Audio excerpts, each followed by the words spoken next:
obrigado a você que está em casa também participando durante essa semana. Muito obrigado pela sua presença.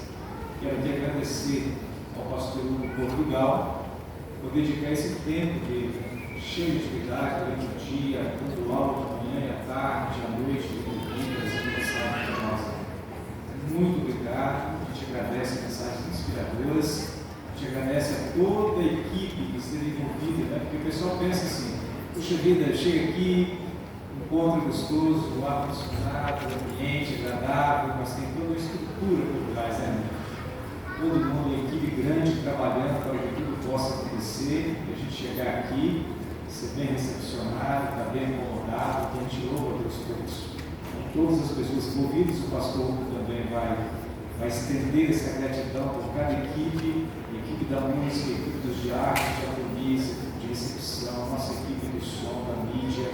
Nós agradecemos toda a estrutura, o pessoal que trabalhava, os anciãos, todas as pessoas envolvidas de uma forma direta e indiretamente.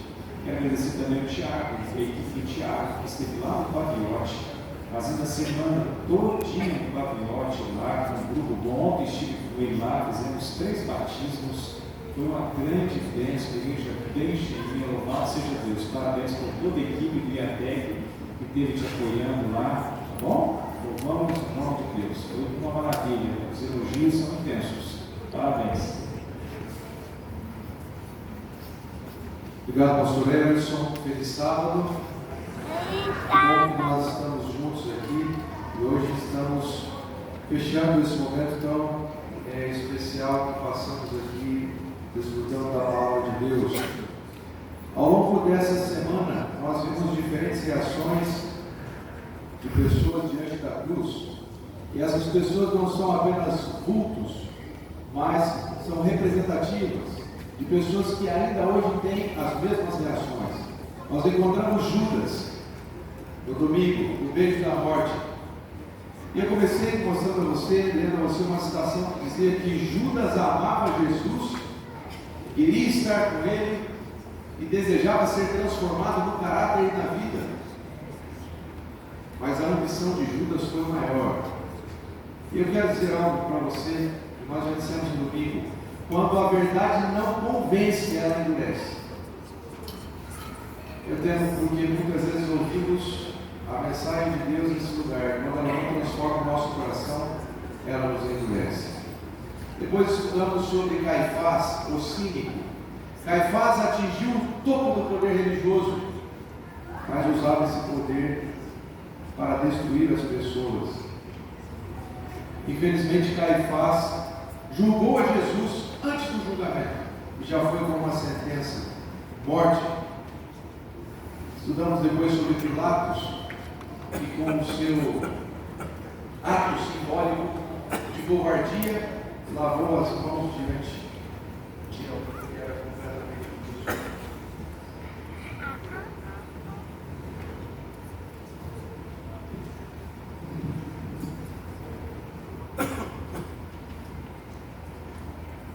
E por fim, estudamos sobre Maria, a mãe do Senhor, o seu ato de fé, permanecendo ao pé da cruz quando todas as suas expectativas eram frustradas. Nicodemos, um homem que teve uma decisão tardia, e hoje nós vamos finalizar com o poder da ressurreição. Você já parou para pensar como foi aquele sábado, como foi triste aqueles momentos,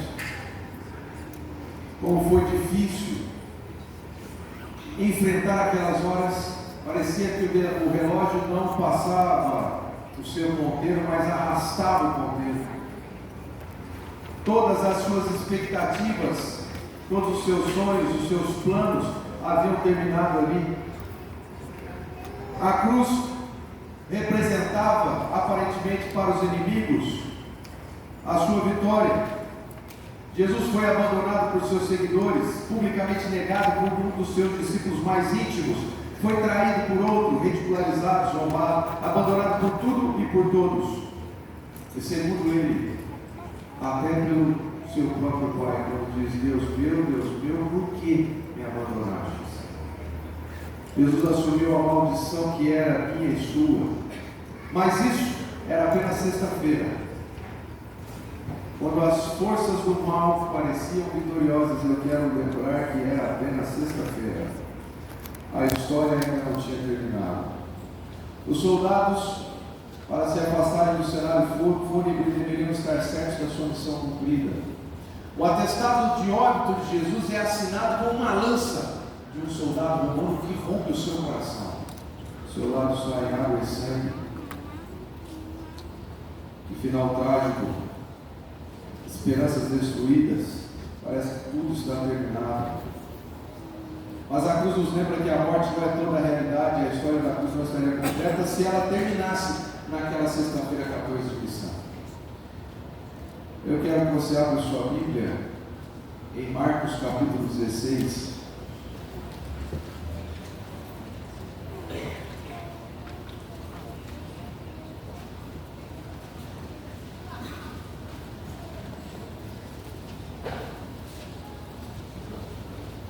Marcos capítulo 16, o texto bíblico diz assim: passado o sábado, Maria Madalena, Maria mãe de Tiago e Salomé compraram aromas para irem balsamá-lo. E muito cedo, no primeiro dia da semana, ao despertar do sol, foram ao túmulo. Essas mulheres vão até o túmulo de Jesus esperando encontrar um corpo inerte, sem vida. Elas vão àquele túmulo para prestar sua última homenagem. Era como se estivessem jogando a última pá de terra em cima da sua esperança, sepultando por vez as suas expectativas. A preocupação delas, no verso 3, é: quem vai tirar a pedra? Quem vai tirar a pedra? Quantas vezes nossa preocupação se limita apenas ao que nós somos capazes de enxergar? Eu quero dizer para você nessa manhã: se você consegue enxergar até onde os seus olhos alcançam, você precisa permitir que Deus expanda a sua visão para que você enxergue através da fé. A fé é a convicção de fatos que nós ainda não podemos ver, mas nós temos a certeza que se cumprirão, porque a palavra de Deus assim disse. Amém, irmãos? Amém. Porém, como somos tardios para acreditar na palavra de Deus, quantas vezes Jesus disse para os discípulos: eu vou para Jerusalém, eu vou ser torturado, eu vou morrer, mas vou ressuscitar. Não foi uma, nem duas, nem três, foram várias. Porém, os discípulos não se atentaram a essa mensagem. Às vezes somos seletivos em ouvir apenas o que nos interessa, o que julgamos importante. Agora, quando elas chegam diante do túmulo, a primeira coisa que elas veem é que a pedra, que era a sua preocupação, já havia sido removida. E o texto ainda enfatiza porque a pedra era grande demais. Deus é capaz de remover qualquer obstáculo que esteja entre ele e você para te salvar, se você se permitir. Deus é capaz de remover qualquer pedra. E olhando, viram assentado um jovem vestido de branco, e agora ele diz: não vos atemorizais, vocês buscam a Jesus o Nazareno que foi crucificado, mas ele ressuscitou, não está mais aqui. Vocês podem ver o lugar onde tinha posto. A morte, que agora é parte da realidade humana, Jesus ilumina novamente as nossas trevas, dizendo: a morte não tem a palavra final. O rumor começa a se espalhar por Jerusalém. Caifás agora tem um grande problema. Ele e os partidos saduceus não acreditavam na ressurreição. É verdade que ao longo dos séculos a ressurreição de Jesus tem enfrentado a incredulidade. Muitos têm tentado explicar a ressurreição, mas o que de fato significa este evento tão importante? Não há na Bíblia nenhum evento mais importante do que a ressurreição. Afinal de contas, a ressurreição é a vindicação de tudo que Jesus disse e ensinou. Se Jesus não tivesse ressuscitado, ele não passava de um louco, porque ele afirmava ser filho de Deus. Como Deus poderia morrer? Nosso sofrimento, dor e até a própria morte teriam então a última palavra, como Paulo diz através da ressurreição em 2 Coríntios 4:17. Nossa leve e momentânea tribulação vai produzir para nós um peso de eterna glória. Ele não está mais aqui. Foram as palavras do anjo. A ressurreição é como um sol que nasce para nunca mais se pôr. Ele havia voltado da morte, não mais o sofrimento sem esperança ou derrotas insolúveis, não mais separações permanentes. Ele é a solução para as coisas muito quebradas e desafios com os seres humanos. Eu me recordo quando era pequeno, minha mãe tinha um vaso na sala. Eu passei pelo vaso correndo e derrubei o vaso quebrou. Graças a Deus os pedaços eram grandes e já existia Super Bonder. Rapidamente fechei a porta da sala, peguei a Super Bonder e fui colando com muita habilidade e passando pasta de dente nos espaços que sobravam minúsculos e o vaso ficou perfeito. Minha mãe morreu, não sabe o que eu dei no vaso. Só no céu vai saber. Agora existem vasos que se quebram em tantos pedaços que nós não somos capazes de varrer o que sobrou dele. Eu quero dizer para você que é nesses casos que nosso Deus Todo-Poderoso é capaz de solucionar. Jesus chega e junta os pedaços. Eu quero dizer para você nessa manhã que sem a ressurreição, a pregação seria uma loucura. A ressurreição conforta a nossa vida. A ressurreição traz sentido à nossa existência. A ressurreição é a promessa de que vamos encontrar os nossos queridos. Nós podemos dizer até logo, mas não a Deus. Temos a certeza de um reencontro. A ressurreição apresenta ou representa o poder de Deus. Ela ergueu a igreja e deu origem ao Novo Testamento. Todos morreram no primeiro Adão, mas os que receberam Jesus, o segundo Adão, terão vida juntamente com ele de vida eterna. Há um instituto no estado do Arizona que mantém 300 corpos humanos congelados. Aproximadamente 200 graus negativos, esse método chamado de criogenia, ao custo de $300 mil, aguardando a vitória da ciência sobre a morte. E dizem que há milhares de pessoas na fila para serem congelados. Essas promessas não passam, irmãos, essas promessas não passam de pura ficção. Utopias humanas na esperança de resolver o grande problema, o grande dilema humano. A vitória sobre a morte ela foi garantida para nós há quase 2.000 anos atrás, quando aquelas mulheres foram buscar um corpo e encontraram uma tumba vazia.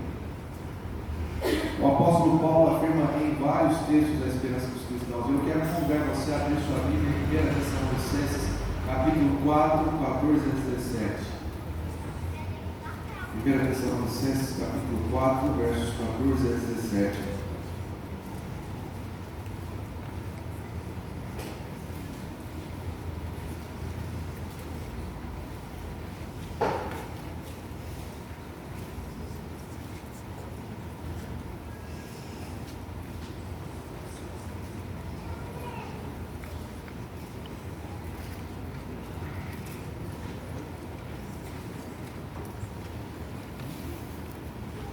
Eu mencionei aqui na sexta-feira que minha mãe, quando voltou para os caminhos de Deus, depois de ter se afastado da juventude, ela sofreu uma terrível perseguição por parte do meu padrasto. Eu contei para vocês que meu padrasto matou minha mãe de sábado para domingo. Descarregou um revólver nela de maneira covarde. Depois que carregou a sua arma, foi até o banheiro e tirou a própria vida com um tiro no peito.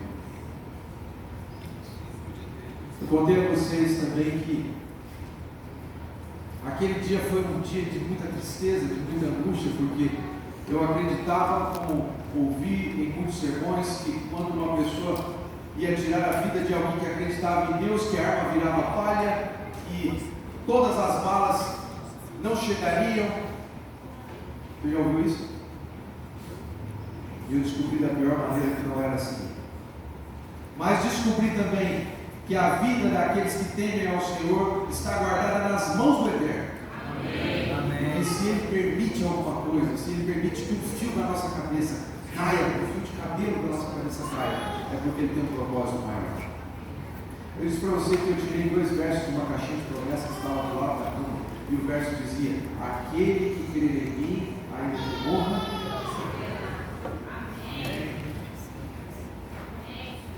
Minha mãe me abraçou naquele dia e ela disse assim: até amanhã.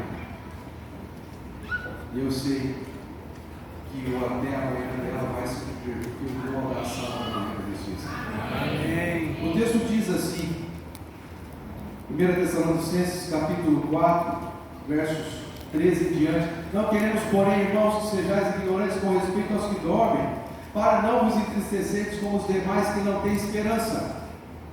Pois se cremos que Jesus morreu e ressuscitou, assim também Deus, mediante Jesus, trará em sua companhia os que dormem. A ressurreição é a certeza de que aqueles que nós amamos voltarão a viver pelo poder de Cristo. Ora, ainda vos declaro por palavra do Senhor isto: nós, os vivos, os que ficarmos até a vida do Senhor, de modo algum precederemos os que dormem, porquanto o Senhor, dada a sua palavra de ordem, ouvida a voz do arcanjo, ressoada a trombeta de Deus, descerá dos céus. E essa cena maravilhosa: os mortos em Cristo ressuscitarão primeiro. Depois nós, os vivos que ficarmos, seremos arrebatados juntamente com eles nas nuvens para o encontro do Senhor nos ares, e estaremos para sempre com o Senhor. Consolai-nos uns aos outros com essas palavras. Sabe, irmãos, o que mais dói não é apenas você sepultar o seu ente querido, é o espaço, é o que falta.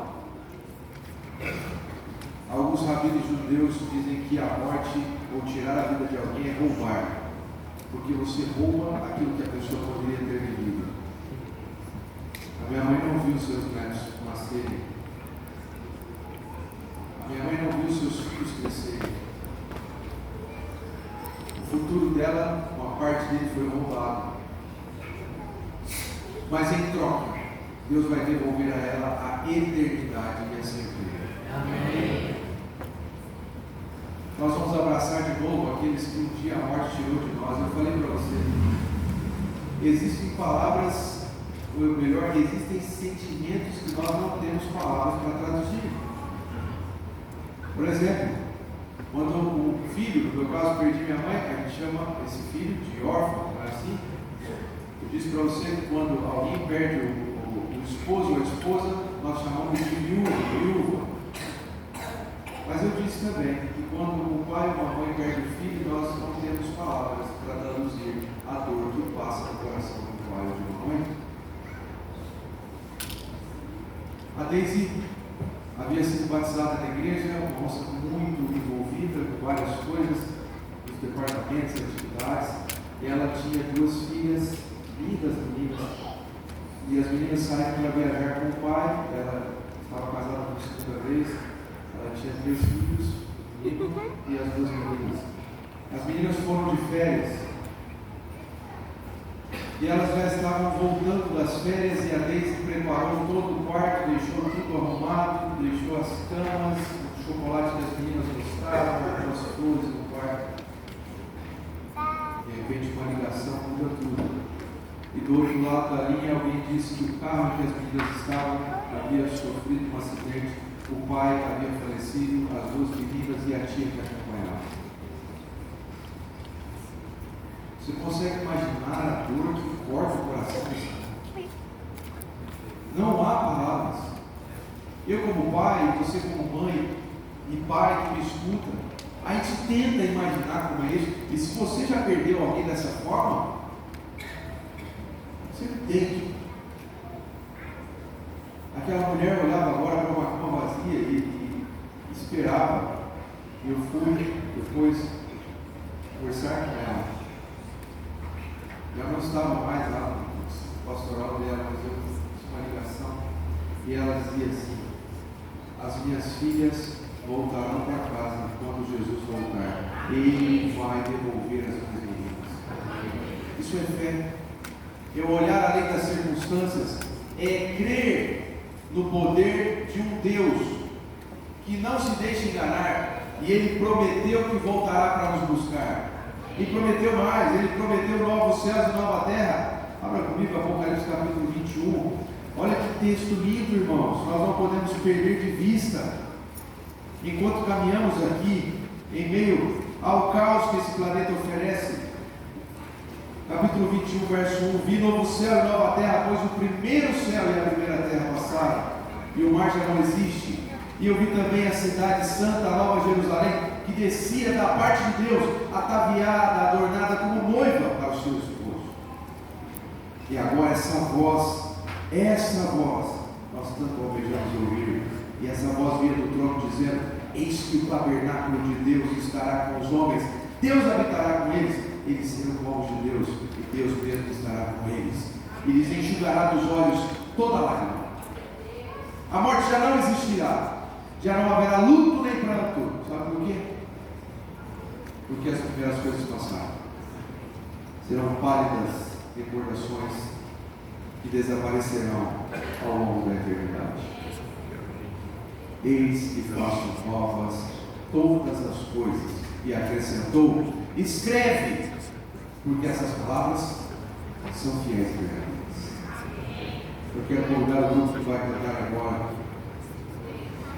Eles irão cantar e, através dessa canção, descrever a realidade do céu, a realidade da nova terra, a realidade